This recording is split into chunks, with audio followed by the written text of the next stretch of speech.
What's up, everyone? It is the Beast, Brian London, and welcome back to the channel, The Beast On. Thank you for being here. Hey, if you see this face, if you hear this voice, subscribe to the channel. I promise you, eventually we'll get to one of the topics that you like, that you care about. We're all over the place, from sports to not sports to everywhere in between.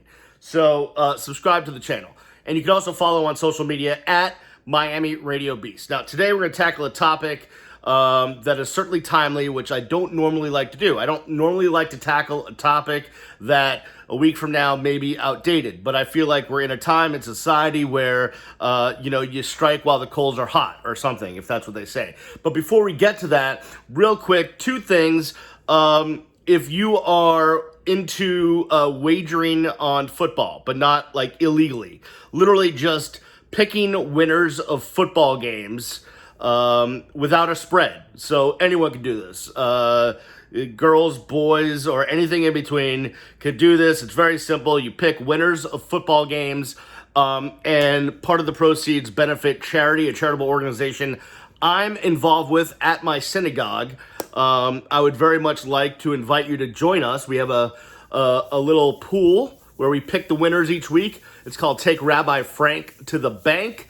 And you can get all the info about it if you go to templebeth.org and click on the Hebrews tab, and you can register to play Take Rabbi Frank to the Bank. Also there, you will see that coming up on September 8th, a Tuesday night, I am hosting a roundtable with some of my favorite people in the sports industry in South Florida. Brendan Tobin, my former shaman of shenanigans on the ticket. Barry Jackson, the esteemed writer of the Sports Buzz from Miami Herald, and the sports director from Local 10, WPLG, Will Manso. Again, you can register to attend that virtual Zoom sports roundtable at templebeth.org. All right, let's get to the topic.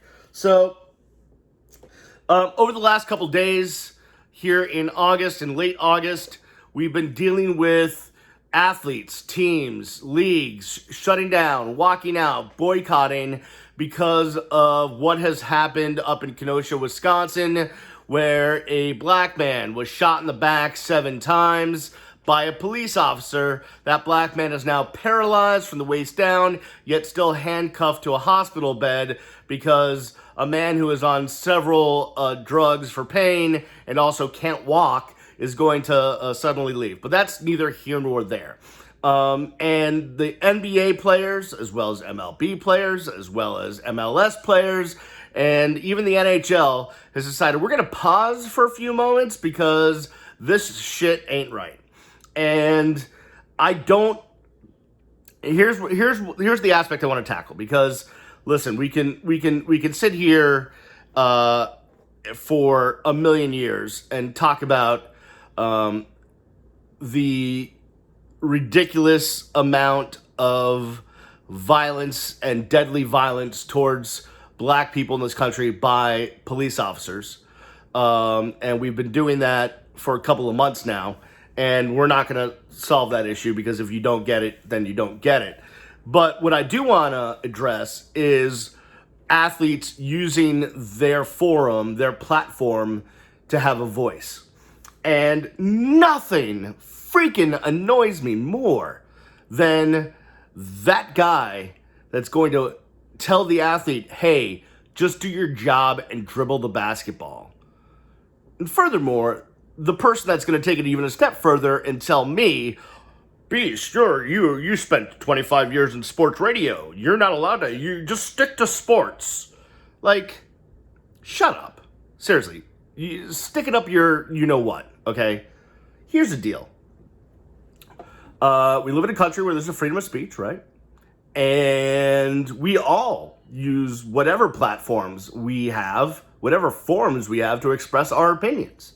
Some of us are lucky enough to be, have thousands of followers on Twitter and have a blue check mark. Some of us are lucky enough to have a radio show or a TV show. Some of us are lucky enough to play professional sports, but everyone expresses their opinion. I mean, just scroll through Facebook.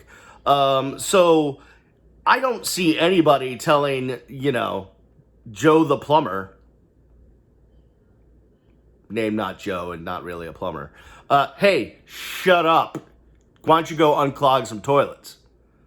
I don't see anyone telling the people on my Facebook timeline, hey, you, lawyer boy, no one cares what you think. You're just a lawyer. So why, if you have the power to be able to use your place in life to draw attention to an injustice, why wouldn't you use that? You should use that. Thank God there's people using that.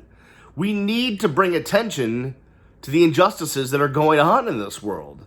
And maybe you don't think there's any injustices and you think everything's hunky-dory and we should just launch some fireworks around an American flag. Hey, that's great. I love that world that you live in, but you don't live in reality. And also, you're on the wrong side of history. So if you're willing to make that stand on the Hill, then all is well.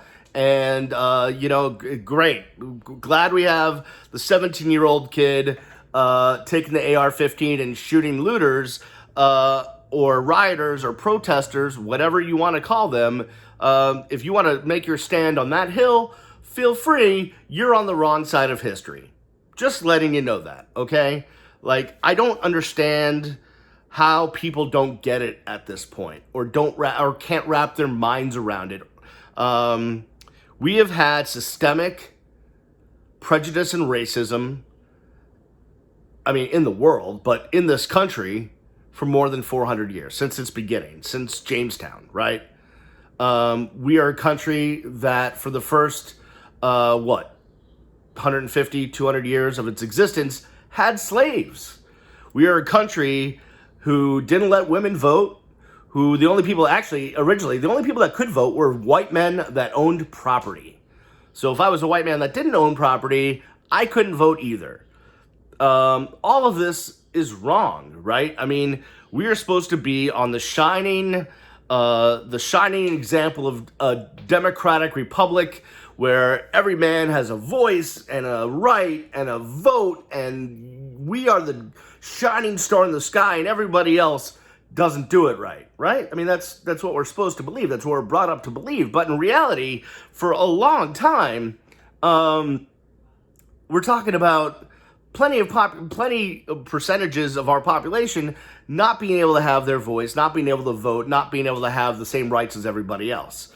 It has taken a long time. And guess what? While that stuff is now guaranteed in law, that women can vote and that black people can vote and people have rights, that doesn't mean that that's what's happening in reality.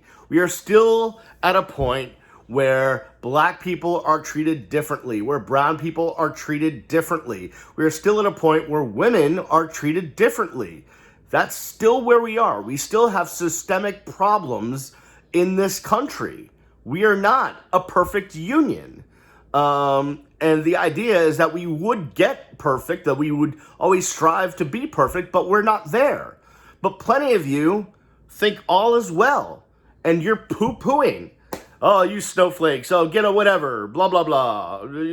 Stop your crap.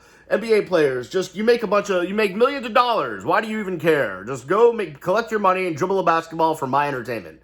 No. Stop.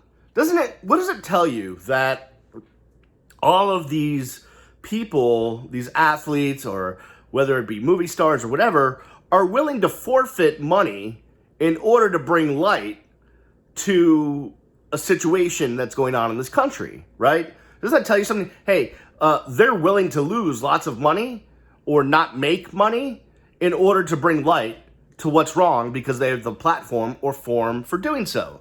I used to live on the piece of the hill where I would get pissed off because such and such an actor or actress would use the Oscars or the Emmys to make some speech about what is right or not right. I'd be like, just go act in a movie. But then I thought about it. I said, you know what? Listen, I'm a guy that comes from radio. I had a platform for a while, for 25 years. I have this platform right here where I'm able to speak my opinion. You may agree or disagree, but I'm going to use my platform. And every day, go look at my Twitter timeline, go look at the comments on here, go look at my Facebook, go look everywhere. I am told, hey, just stick to sports.